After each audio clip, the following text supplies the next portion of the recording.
నమస్తే, మీరు చూస్తున్నవి మీ ETV for you కార్యక్రమాలు.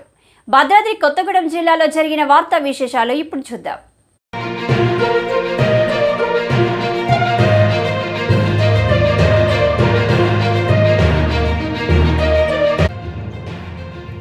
భద్రాద్రి కొత్తగూడెం జిల్లాలో ప్రతి హాస్పిటల్, క్లినిక్ మరియు డయాగ్నోస్టిక్ సెంటర్లో తప్పనిసరిగా రిజిస్ట్రేషన్ చేయించుకోవాలి.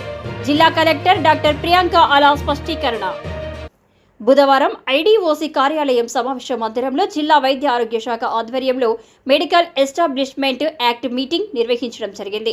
ఈ మీటింగ్లో జిల్లా కలెక్టర్ డాక్టర్ ప్రియాంక అలా మాట్లాడుతూ ప్రతి హాస్పిటల్, క్లినిక్ మరియు diagnostic centre, ayurvedic, Unani, homeo, సిద్ధ మరియు ఫిజియోథెరపీ క్లినిక్లు తప్పనిసరిగా రిజిస్ట్రేషన్ చేయించుకోవాలి.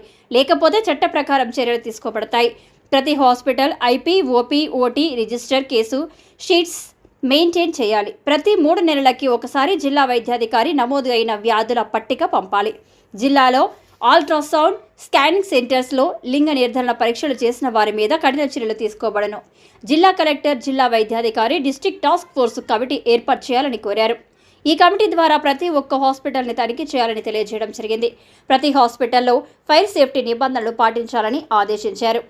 ఈ కార్యక్రమంలో జిల్లా వైద్యాధికారి doctor JVL Sirisha, doctor Ravibabu, DCHS doctor Sukrutha, doctor Raj Kumar, deputy DMHOs programme officers, IMA presidents doctor A Bhaskar Rao, Ranga Rao, Sudarshan, doctors, lab technicians పాల్గొన్నారు.